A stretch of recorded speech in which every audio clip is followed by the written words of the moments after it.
Kyle Adams, aka Captain Spish. She knew I helped dogs and saved their lives. That's confidence and strength in the dog world. Teach me, oh wise one. Because nothing learns through punishment. It learns through reward. And a lot of times I'm dealing with dogs no one else will help. Oh my. Every dog should have these basic skills. Yeah, I mean, trust seems like the biggest step for any of this. You defeat the energy. You pop that bubble of anxiety. We know you're scared. Here's what you do about your fear. That's true power in the dog world.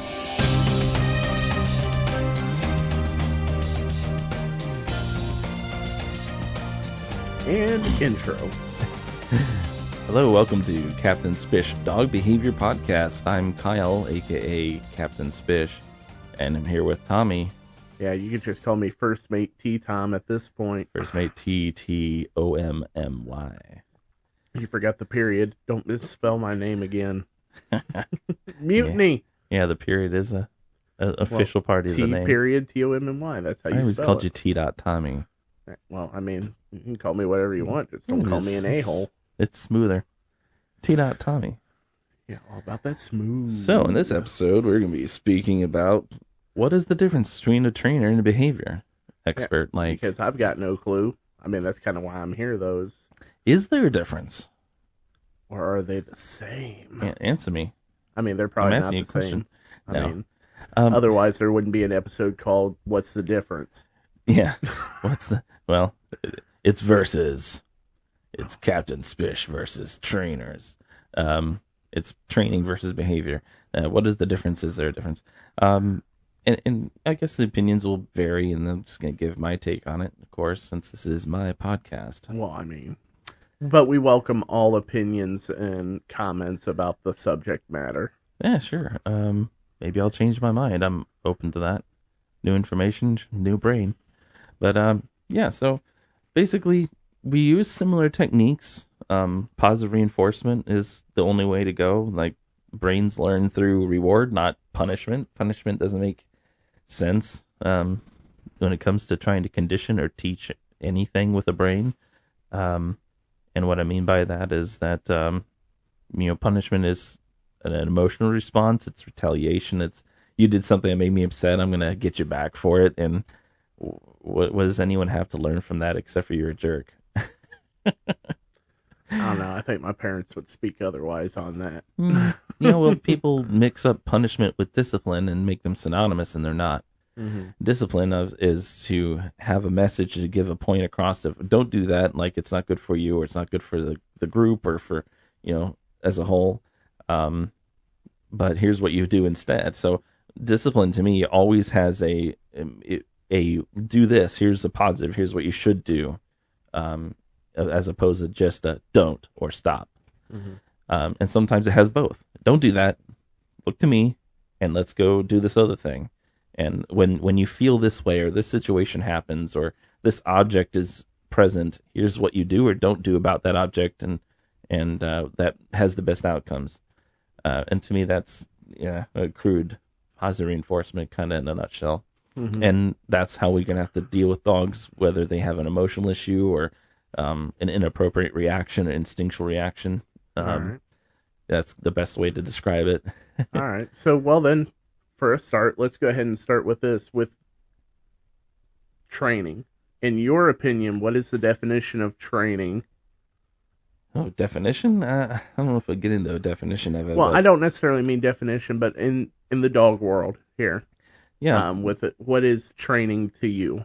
I see training as the house, like the functional bits. To me, a trainer, in my experience, they want to have the body do or don't do something. They want to help you give the dog behaviors and actions that are tools, basically, in your toolbox to have that dog behave in the way you want it to behave in a certain situation. But that doesn't necessarily directly translate to helping a dog with an emotional issue or a mental problem. Mm-hmm. So to me, there's a deeper reach for that the foundation is a stable mind and a stable relationship, both in the people and in the animal. And it's mutual communication. It's to trainers, a good trainer listens as well as teaches. and tells the dog what to do and not to do, and they dabble and connect into behavior work.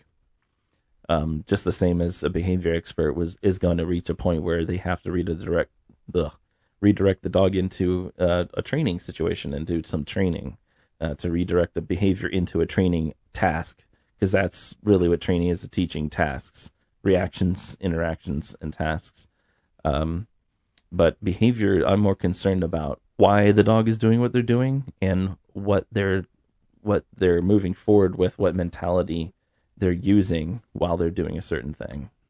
So it's a little bit more based and foundational. Mm-hmm. And to me, that's the difference between training and behavior. As I care about what the heart and mind is in the dog, and then how that's influencing the handler and vice versa. The handler, owner, whatever you want to call them. And that's kind of what my main concern is. Like, are you both listening to each other? Are you both reacting appropriately? And if you act inappropriately, what do we do about that? Mm-hmm. And how to redirect. So if a dog is understood and listened to, like genuinely understood, that in of itself is going to help solve a lot of behavioral issues. Because a lot of them come from an impulse control issue and fear or anxiety problems that lead them to fight, flight, fawn, or freeze. And that, defeats thinking. Mm-hmm. It really is the mind killer. So when you go to work with a dog, you primarily are a behavioralist, as you would say, and whatnot. Yeah. So behavior expert or behavior consultant. Mm-hmm. Mm-hmm. Well, consultant does. I won't call myself a behaviorist because it comes with an implication that you're a PhD behavioralist or a veterinary behavioralist, and that's certainly not what I do. To me, a PhD behavioralist or a veterinary behaviorist is kind of like a psychiatrist, where they can prescribe drugs along with behavioral therapy. Mm-hmm. I'm more the psychologist, like the therapist, that help you talk it out, ask the right questions, think through your problems, how to manage through behavioral therapy and understanding. Yeah, you mentioned that, and that makes me a little curious, just because I don't know. Do they actually have, like, I don't want to say psychotic, but do they have, like, medicine for dogs to take like they would for a human being who has mental issues or is having behavioral issues? I mean, do they have something like that for dogs to take? Well, yeah. Disclaimer, I don't know everything about it because I'm not a vet and this isn't advice.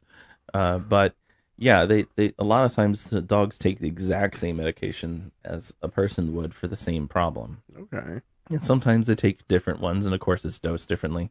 But yeah, they have things that can help a lot of dogs that have anxiety. So when a client calls me, the first thing I do is try to get to know the person a little bit, hear what the problem is, and listen. And then most people, if not everyone, I'll ask, have you gone to an actual veterinarian and sought if there is a medical cause, for this behavioral issue? Because a lot of behavior issues can be connected to pain, thyroid problems, endocrine system issues, stuff like that. So irregularities that can be treated through medication or other treatments or surgery, and to me, that's a better outcome instead of throwing a bunch of, hey, your dog, deal with your feelings at it versus you're in pain and that can be helped, So I've helped a lot of clients' dogs save their dogs' lives, even when I've been like, well, I'm not a vet, but that when I've seen dogs behave this way, the way you're describing it, it was, bone cancer or a liver problem or a kidney issue or a thyroid issue. So that kind of thing, you direct them to maybe get checked out by a vet first before they get a hold of you? Yeah, most clients I say, go get a blood test, go talk to your vet, see what they advise about if there is anything that could cause this behavioral issue that's medical, and what's the next step, like what should we test first. Mm-hmm. And because there's a lot of times I just step into the if it were me shoes, like, well, in my experience, if it were I, and this is me in your situation, I would do this for my dog. But, obviously I can't give medical advice. No. It's good short of go get medical advice. It's like, maybe you ought to go see somebody who's not me. Sure, and I'm not against that. I haven't come into a case where I couldn't help, based on my own knowledge. But if I ever did, or if I thought I needed to talk to someone, I would tell the people, well, this is kind of hitting a wall where of my knowledge, and I think this is a situation I've never seen before, and I need to confer with, some colleagues, or refer them to someone else, like a vet or a trainer. And I have referred people to different trainers. I haven't found any I really, really like, but there's some that get the job done. And so there's a point with some behavior problems I deal with that, hey, now you understand your dog, thanks to my coming out and explaining to you the instincts that are being inappropriate here, and how you can manage those, or at least redirect them or prevent the situation. And now that you're more stable and less unsure and more sure about what you're going to do with your dog and the problem they have, now it's a good time to go into to training. So now you have a foundation that's starting to become very steady and strong. Let's build a house. Let's make it more functional. Let's help, because the more you can tell the dog what to do instead of what their instincts tell them to do, then that's kind of solves the behavioral issue. So the energy they have that going towards fear and anxiety, they put towards going to sit for you somewhere that makes them feel safe because they're doing something for you. And when a dog obeys their leader, which is like a fancy way of saying parent, because to me, a dog leader, if you're a leader in the dog world, you're like a parent. You care about everyone's feelings, how that influences the family as a whole and each other, and that everyone gets along and is safe and everyone has functions, and responsibilities, and that you keep that perspective, that upper perspective of what's going on mechanically with everyone, instead of being pulled down and being part of, being another pack member. You're going to be something that sees what the pack members are doing to each other and to you, and how you can influence that positively. Okay. And so once we do all that, and then having trainers teach all those little things like shake my hand and jump and spin and sit and stay, and so the four behaviors I think training aspects that all dogs should learn will come, sit, stay, and drop it. Because if they'll come to you, then they're not likely to run off and get hit, right, or lost. Yeah. If they'll stay when there's a situation where you're distracted and they're off leash and there's an emergency, they're not as likely to get involved in the emergency and get hurt or make it worse. So it's come, sit, and stay.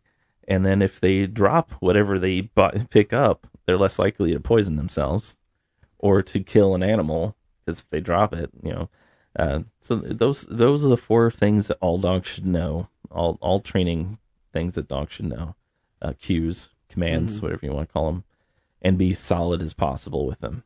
And to me, that's all that a pet dog needs to know. Anything beyond that's for fun. And certain dogs need more tasks. They need to learn more tricks because they'll be happier, like German Shepherds and higher class working dogs, any kind of Shepherd, Australian Shepherd, cattle dogs. They need to be directed, but yet work autonomously. So teaching them, training them behaviors that they can do autonomously and automatically, but yet are triggered by you or slightly, managed by you. Like, now let's turn left here and then come to me over here and give me this thing now. That makes those dogs happy, and that helps with behavior because it makes them less bored and anxious and keeps their brain from wandering maybe to places it shouldn't. Because that's what happens with smart dogs. Their minds absorb too much information. They don't know quite how to process all of it, but they know they're getting a lot of information, and if they're not told what to do about that information, or just what not to do, or what their function is, they get a lot of anxiety, which leads to a lot of fear, and then fear, fight, flight, fawn, freeze, and all those things can be problematic in the wrong situation. And that can lead to that being a behavioral issue, a fear problem. Yeah. So, as a dog behavioralist and whatnot, are you keen to training at all? Like, do you have an issue training if somebody asks you to, or do you have enough patience to really sit there? And I don't know which one would require more patience, the training or behavioral aspect of it. Patience, like with the dog or the client, or both? Probably both. Like, if somebody's like, "Oh, hey, you did such a great job with my dog. Can you train it to do this now?" Like, I think my biggest problem is that, in my experience with my situation, how I have my business set up, I don't have the time to do the very monotonous and repetitive task of helping teach people to do obedience, and that's its own challenge. So those people are awesome in their own right. and I just don't want to step on their toes. In this situation, I think specialization makes sense. That trainers shouldn't try to be behavior experts, like, and be a trainer. And the same thing, behavior experts shouldn't try to be a trainer and a behavior expert. So that's one you kind of just try to keep your hands out of. I think we should realize we're not in competition with each other. Even if, in my opinion, there's no real such thing as competition, even in the field. Like, other behaviorists, I'm fine with them existing and working on the same block as me, because there's plenty of dogs that need help, and that's what this is about. And I'm able to pay my bills, so I have no reason to badmouth anybody or put anyone down, or care that they're in business, because we're all here for the same job, or we should be. And same thing with trainers. So to me, good trainers refer people to good behavioralists when there's a genuine behavior issue, and vice versa. That good behaviorists refer people to good trainers when that stage of the development of the dog comes about. And to me, there's sometimes certain behavior problems are also a training issue, and there's kind of a gray area. So I'll go out with things to help dogs with potty training issues and things like that if they've tried other training techniques and stuff, because I have ways that I can kind of tweak what they're doing, and I'm going into their home, which a lot of trainers don't. Some do nowadays, but come into the home and show them ways. Well, here's how you clean up the spot, and here's where you should keep the puppy or the dog. Adult dogs sometimes have potty training issues, and sometimes I notice, well, it's not truly a potty training issue. There's a behavior aspect, like severe anxiety. So when a dog is very anxious or stressed, the brain knows that, well, peeing feels good, and you are really, really stressed right now. You're reaching critical mass, and the best way that the brain could have an emergency blow-off valve is to pee, to release some feelings and make them feel better. And that relieves stress. So the brain will bypass the dog's conscious control of their pee and just make them pee. And they don't have any control over it. It's just because they get so stressed and upset. And I've had to explain that to clients. Well, they're not doing this on purpose. They have no control over it. It's the same thing as if you touch a hot stove. You're not going to be able to choose whether you keep your hand there or not. Your brain's like, screw this, and yoink. It's the same thing with a dog that has such stress or anxiety, has to pee. Small dogs are guilty of it more than big dogs, but they have smaller bladders. They have higher internal body pressure. A lot of things that make it harder for them to hold their potty, especially when their emotions get high. It's not always negative emotions. Talk to anyone with an anxiety issue. Stress can be caused by good things as much as anything bad. Not all stress is because, oh no, I might die, or something bad's not all happen. Stress is bad stress. Yeah, not all anxiety. Well, stress is bad regardless, but it doesn't always come from a bad thing, like knowing a rainstorm's coming, or you're gonna go to the vet. Sometimes it's like, oh no, we're gonna go to the dog park, and I know how exciting that is, and blah blah blah, and their energy and their anxiety goes up, and then the stress comes. Yeah, I tend to pee a lot when I find out I got to go to the vet and whatnot. It kind of bothers me a little bit, They got some big needles there, but so very true. So you don't really do any of the training aspects. I mean, like you said, you dabble a little bit if it comes to the bathroom. I will teach people how to get better at come, sit, stay, if necessary. If the dog's darting out the door, it's going to be practical for me to teach them how to teach the dog how to stay and how to come back to them. And then the behavior aspect comes in, where it's more than just I say this and the dog does this, but showing them, which a good trainer would too. Once again, that's that gray area where you can show them, well, don't chase the dog, but you also have to pursue the dog. And that comes with the speed and intensity and the angles you're using to the dog, and when you move and when you don't move, when the dog is moving and not, and how to know when to turn around and walk away and pretend you don't care. Sometimes that gets dogs to come to you. And there's all kinds of tricks, and we're going to have to go through the bag and see which works. I've gotten dogs that ran from me in the pack by getting in my van and driving up near them and opening the door and just sitting there. There's all kinds of ways you can get a dog to come back to you. And so I just try to be very practical and hands-on and teach people real-world solutions in the moment to deal with a lot of these issues. Okay.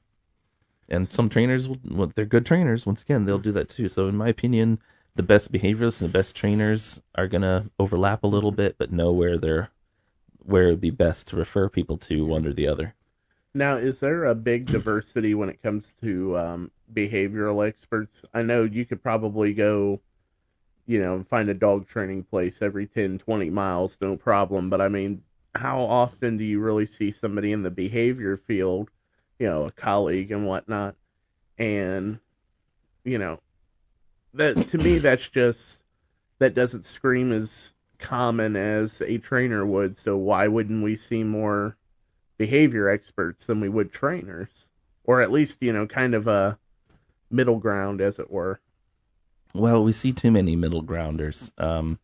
So a lot of behavior work, in quotations, started as behavior modification trainers. So they're obedience trainers that kind of branch into behavior work, which once again, behavior work is more about psychology and the mentality and emotions and instincts and how they, how you can rationally work through that with your dog, using certain techniques up until including training. But in my opinion, no one can do both. Not well, anyway. And so I've told people in the past, well, if you see some that labels themselves a behavior modification trainer, and they can tell you, well, I'll do board and train until your teach your dog come sit stay, and then I'll come out and help your dog that's biting and attacking people, you probably want to run for the hills, because those two things aren't always compatible. It's difficult to find in the same person someone that knows when to give certain advice that would be contradictory to what they would otherwise teach. Because to me, there's advice I give to somebody for a behavior issue that would go completely against what a trainer would say for the same thing, because their goals are different. The trainer cares about if the dog is backing away and coming and sitting for you, but they're not solving why the dog reacted in the first place and how you can free that dog of that prison of anxiety and yourself, and have a happier, more balanced dog that isn't so scared and anxious. And a lot of trainers will repress that behavior by redirecting it too heavily into another action, but not actually helping the dog work through that fear or anxiety or issue they have. And so that's a big difference between training and behavior. And once again, some trainers they dabble well into the edge of it than others. And the big reason why you don't see as many pure behavior experts like myself, that's all I do is behavior specialism. It's a newer field. It's just a very newer field. Training had existed for centuries, and that's what everyone was called. Even people that were, in my opinion, more behavior experts than trainers, they still called themselves trainers. And if you go to Google to this very day, I can't list my business accurately. There is no behavior specialist or behavioralist or behavior consultant on there. There's trainer. So I'm dog trainer. Your best bet is if somebody wanted to Google you to just type in your full business name, because that'd be about the only way to pull it up.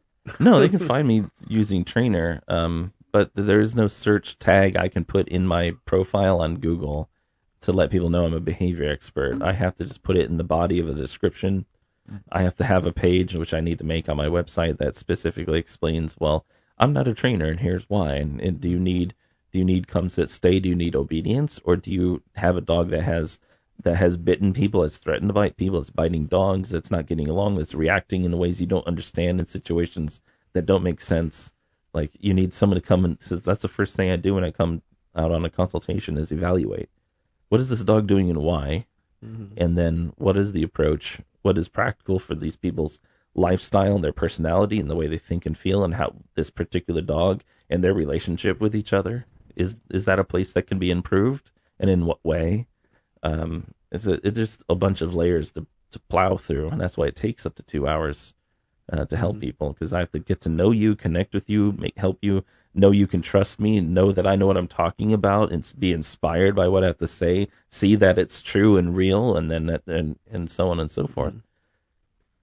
Do you ever bring examples of other jobs that you've done when you go out on the field and whatnot? Do you have, like, here's a testimonial by such and such who I helped and whatnot? Do you have anything like that you bring out to kind of show that you know the behavior aspect? No, of most this? people have seen those things online, like on my business page or reviews. That's stuff that people do on their own before they even call me usually. So no, I don't usually go out with examples of boast. I do use anecdotes. I tell people, well, I've experienced this before with this other dog, and I don't usually use the humans' names. Sometimes I don't even use the dogs' names. Sometimes I don't remember either, but I do remember the situation. Well, here's what they went through. Here's how those people felt, and you're not alone. This has happened before, and we've been successful using these techniques. And you don't have to be those people. You don't have to even be me. Right. I don't tell clients you have to do exactly as I say and think how I think. And I just want you to understand the basics so you can genuinely respond based on who you are and your relationship with the dog. I just give you the tools to formulate that on your own. You show them the way, and whether or not they adhere to that to ensure that the behavior is changed or make it worse, it's up to them. It's basically gentle parenting, which the rest of the world that's sane call parenting. Because there should be no other kind but gentle parenting. But it's the listening. Listen. Instead of whatever you're thinking and feeling about what the dog's doing, how about you quiet that down best you can and see what is the dog actually trying to tell you? What is it reacting to? And I tell clients, well, your dog's not wrong. In most cases, the dog isn't wrong about how they're reading the situation. They may be blowing it out of proportion. They don't know where it's going to head, but they have a reason and a right to feel and think certain things they feel and think.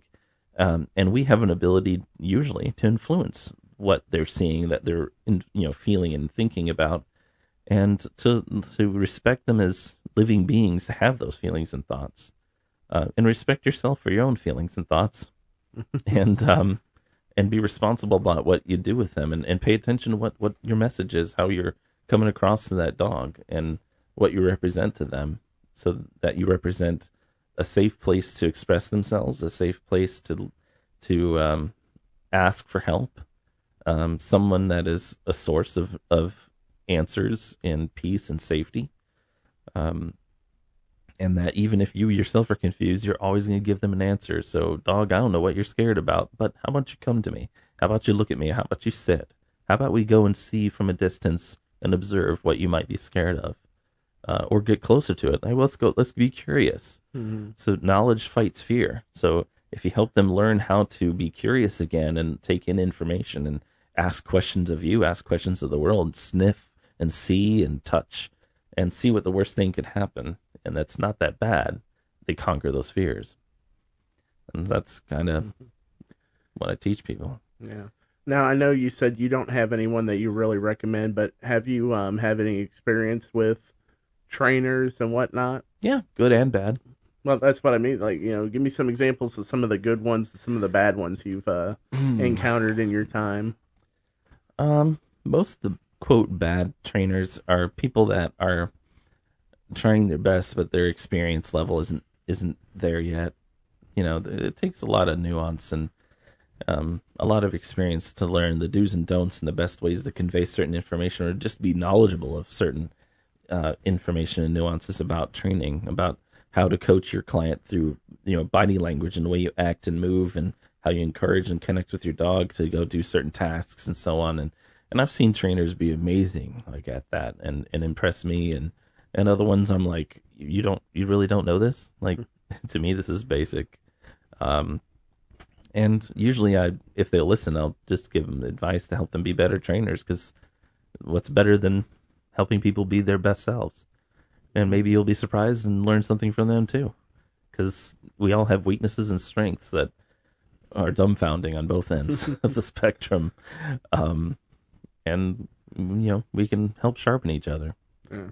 Would it ever be advisable to do like a joint consultation, like having a trainer and a behavior expert at the same time, or is it easier or better to do one and then the other? Typically, I think it's better to start with a behavioralist if you think you have a behavioral issue.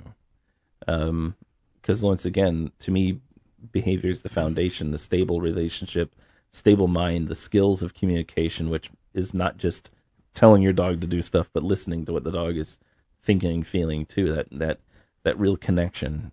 And once you have that, you can really go far with training. But sometimes trainers can come out and help you too, and that's good too. A lot of my clients are some of the best trained dogs I've ever known. well, the dog clients, not just the people, but wow, but they okay. have some of the most really well trained dogs, like rally champions, that have severe behavior issues because training doesn't cure behavior problems unless you're helping solve their emotional issues and then using the training in that context. So is it possible that sometimes the training can actually cause the behavioral issues to begin with? Cause it? No. I have seen training, certain training techniques and certain intensities of training exasperate already existing behavioral issue. Like dogs have real bad anxiety. I've seen people ramp them up even more and be really excited to go do a very intense job, and it's just making them so much more anxious. And that dog needs other tasks besides that can help them also learn how to dial themselves back and to be calm and to be thoughtful and to be precise, rather than just ramping them all up to go, like, for instance, rally work or agility. Mm-hmm. And I've gone to clients' agility platforms when I would tell them, well, yeah, your trainer's telling you to do this because that's what works with most dogs, but how about you calm them down? You'll see them perform better, these dogs. Because to me, it's kind of a sliding scale. Like, there's a sweet spot of excitement, and that varies based on different dogs and their baseline. So if dogs are already really anxious and you're getting them even more anxious, you're going way beyond their ability to really calm themselves enough to think enough to do a task for you. And you need to dial that back so they're a little more conscious but have enough energy still to do the task fast and intensely, but they are more thoughtful and able to listen. And so some dogs you need to dial that way down, especially if they have already fear and anxiety issues. Okay. But as for trainers coming out at the same time as behaviorists, I think that could be done. But that would wildly that would be based very specifically on the individuals involved. Mm-hmm. I think I could do well, working with a trainer in a behavioral situation, depending on the safety level. Like, if it's a dog that has a big bite history, that'd be very risky. I would have to trust and know this trainer, and they would have to know how to handle themselves in that situation. So then this is something that you haven't experienced yourself. You haven't done a trainer with you at the same time, but is it something that you would be opposed to? No, I think also the biggest problem, you have to remember, this is about people. This job's about teaching the people that live with the dog and cramming information to their heads that they can digest and then use immediately. And I think having a trainer and a behavioralist there at the same time, bombarding them with different messages, even if they're the same message, could be overwhelming. It's just too much information at one time, and you have to prioritize. All of us only have so much we can bite off and chew, and some people can really take a lot, and some people really can't take much. And even myself, I have to dial in how much information I'm packing into my consultations based on how much those people can absorb. Yeah, well, I imagine it's probably difficult for you to do this sometimes because you do get very passionate about this, and when somebody is passionate about something, they kind of pour everything into it. So I had that problem earlier on. I think I mostly have that under control now, but there, I have my moods. You have your moments, good and bad. Well, I'm only human. Yeah. So going to the behavior part, kind of the same question though, like, would it be advisable to bring out two different kinds of behavior experts onto a similar job, or would there be, in your opinion, like too much conflict with how people do things? Well, let's see it this way. When it comes to a single family with 2 or 3 dogs, more than one person would be too much. Mm-hmm. For the same reason, having a behaviorist and a trainer. It's about paying attention to too many people. And how in sync with their ideology those people are, and if they're in conflict or seem to have such a different way of delivering the same message, it may seem like different messages, and there's a lot of complications. I think it's just overkill. Overkill? Yeah, it's like sending a nuclear bomb to drive a nail into your woodshed. It's just too much. But it works. Well, not really, because then you don't have a woodshed. But then you don't have to worry about it. So you probably don't know where the nail is either. Yeah, it's liquid now. Yeah, it's kind of just overkill, and I don't know. I'm sure if you get 2 or 3 behavior experts into a room and ask them a question, you'll get 5 answers.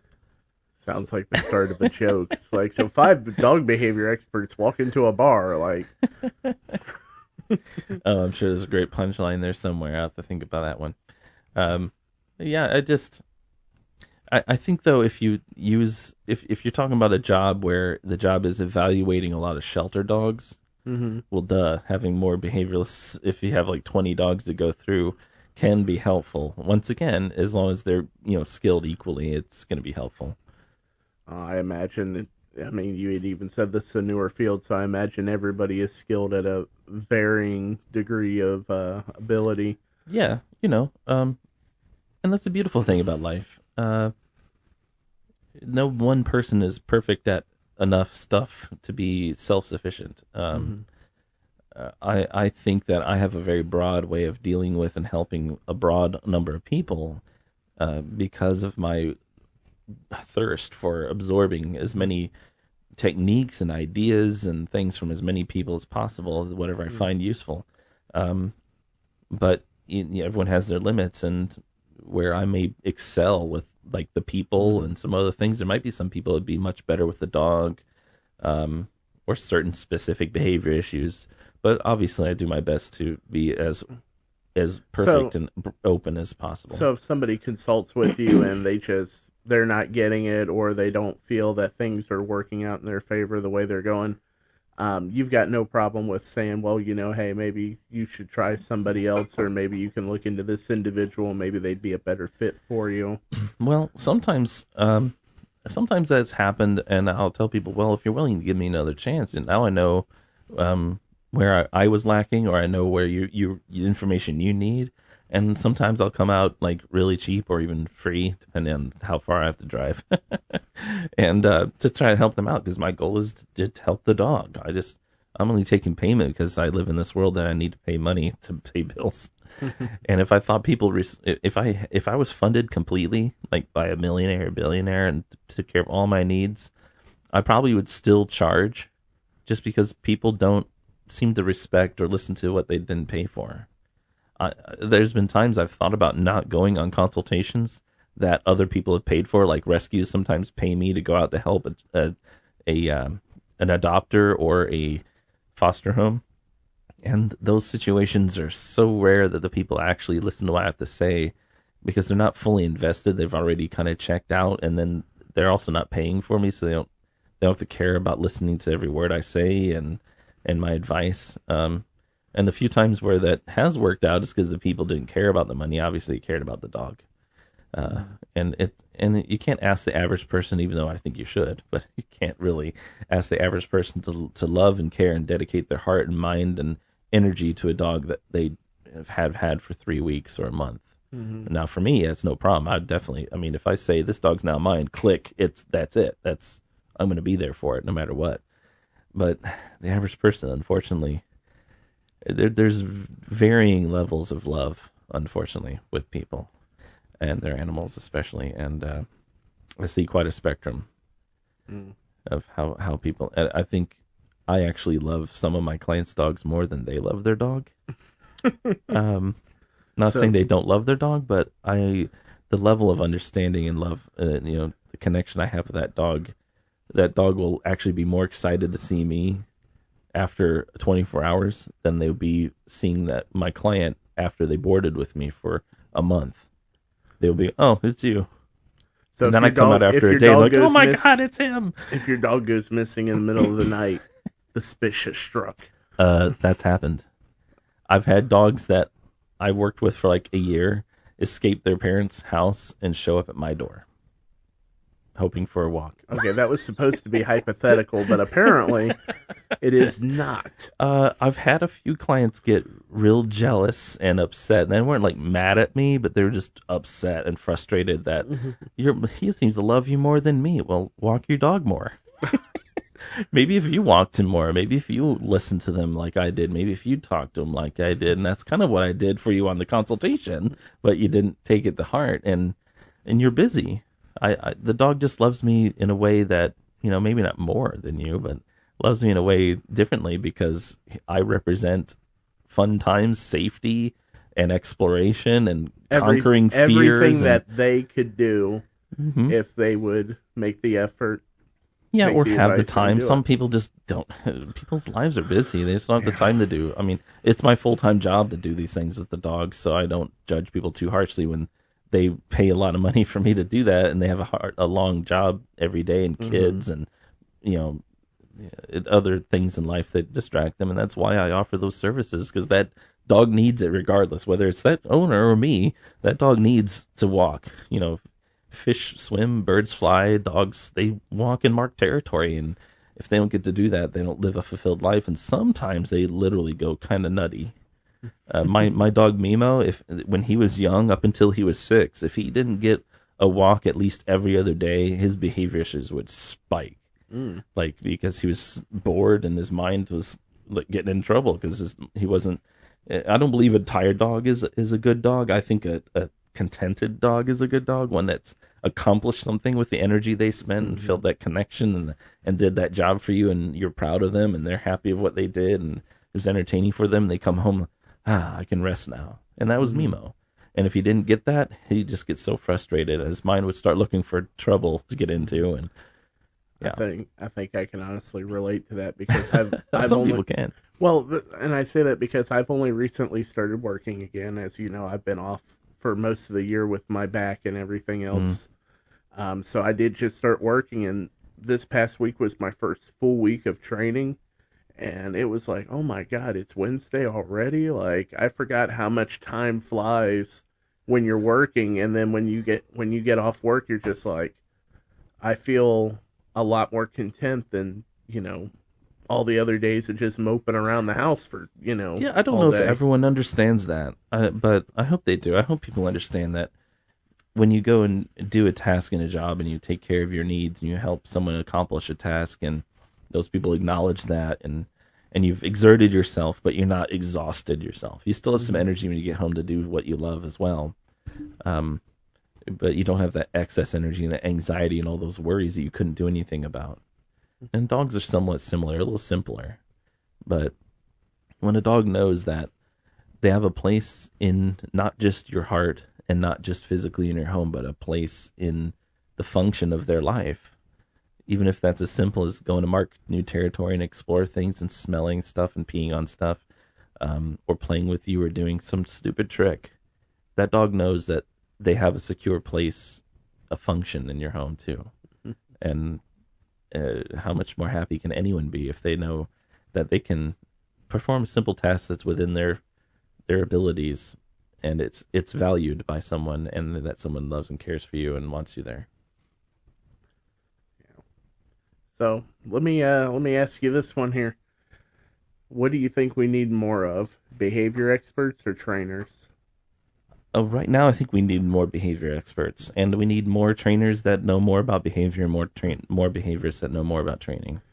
I think we need to meld the worlds a little bit more, but also still know that they're separate and know, you know, when it's time to call in an expert in one field or the other. And what kind of person do you think should go into one or the other? Like, what are some qualities that one should have that maybe the other one would use differently? No, I'm not an expert on behavior experts, but what? Yeah, the dog part, but you know, I think that a good trainer and a good behaviorist share some traits such as godlike patience with everyone, including yourself, maybe especially yourself, a self-awareness of one's own emotions and how that impacts others. And not just that, but what to do about them. Because all this stuff starts with you. Like, my behavior work starts with the core of who I am. My patience, my bravery, my intellect, my caring, my love, all that. That's how personal this work is for me. And I don't think a lot of people can understand that. But in my opinion, the best people in this field were basically formed for it. They're almost genetically designed for it. You have to be built in every way for it. You have to be tough and emotionally, so you're not a flag in the wind with the emotions you get to face, because you face people that have been hurt by their dog, that have seen their dog hurt others, hurt other people, other animals. And these people desperately love their dog, and they're about to lose their dog after all, also suffering all that trauma. And that's tough to see. Yeah. So let me wind this down now. I think we've hit the pinnacle right here. The most important question involving training versus behavior. Settle it once and for all. Can you actually teach an old dog new tricks? Absolutely. If the dog isn't senile and still can walk on their own legs, maybe even not that much. As long as they have their mental faculties and are still breathing, you can pretty much teach them a new trick. I want to see you teach a 15-year-old dog a new trick. I have one in the other room. I just taught crap. some the other day. Once again, that's kind of more training. Tricks are more training than behavior. I being an animal person, I should at least know how to train something. I was going to say, yeah. My previous dog, Hero, I had some people half jokingly say, "Oh, well, you mustn't be a very good trainer because Hero's not really that great on leash, or he doesn't know how to shake my hand when I ask him for his paw, or he doesn't sit immediately when you tell him to," which is just not a bull terrier thing. They're partners. They're not just slaves who just, I say this and you do it immediately. Right. They're going to harden up. You're going to make your job a lot harder if you're too pushy. But I told him, I look him in the eye, but like, well, number one, I'm not a trainer. So that's irrelevant. And number two, you know what trick he's performing right now? He's not biting you. I'm a behavior expert. This is a terrified dog that has tried to bite multiple people, has bitten at least one person, and tries to bite kids in the face. And now he loves kids. He could be out in public. He's tolerating or even enjoying you petting him and you're talking to him. And you're going to complain to me about the fact he pulls me every once in a while on a leash and doesn't sit exactly when I tell him to.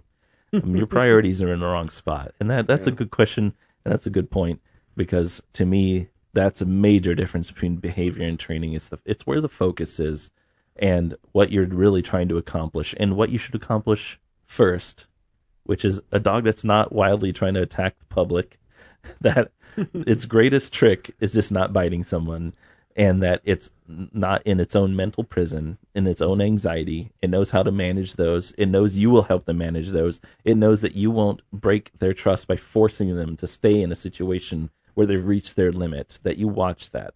You care about them enough that you're going to help them with that. And you won't keep them or put them in a situation like that. And sometimes that's what it needs to be. And that's a big difference between training and behavior. It's not tricks. This is life-saving stuff. Absolutely. I couldn't have said it better myself if I actually knew what I was talking about. So, well, thanks for the great questions. Well, Very good questions. Somebody's got to do it. It might as well be me. That's why you're here, Tommy. Tommy. But yeah, do you think, is there anything else? Do you think we missed anything? I have any questions about behavior? I think that's a good way to, like I said, I thought that was a good note to end it on, was settle the age-old debate with that. But I mean, in the end, like you said, it all kind of blurs together. There's a distinct difference between the two, but like everything else, you could kind of use a little bit of this and a little bit of that and get you where you need to be. Yeah, and in the end, the whole point is that training is not versus or against behavior and vice versa, that they're two sides of the same coin. They say different things, they have different functions, but ultimately our goal is the same. We want a happy dog that is obedient and that's functional in our world, that it's not disrupting too much of our lives, but we're also accommodating who they are as an animal and as a dog, and that we find a way to respect each other and function the best we can. And that's all any of us can do. Mm-hmm. More than most of us do sometimes. Yeah, it sounds like a wonderful message to me. Yeah, I think you hit the nail on the head with the nuclear bomb. Hit the nail on the hammer. Hammer on the nail. Yeah. Well, this has been the Captain Spish Dog Behavior Podcast. I'm Kyle, Captain Spish. First mate T. Tommy right here. And may dog be with you. We will talk to you next time. Au revoir. Yeah. What are you, French?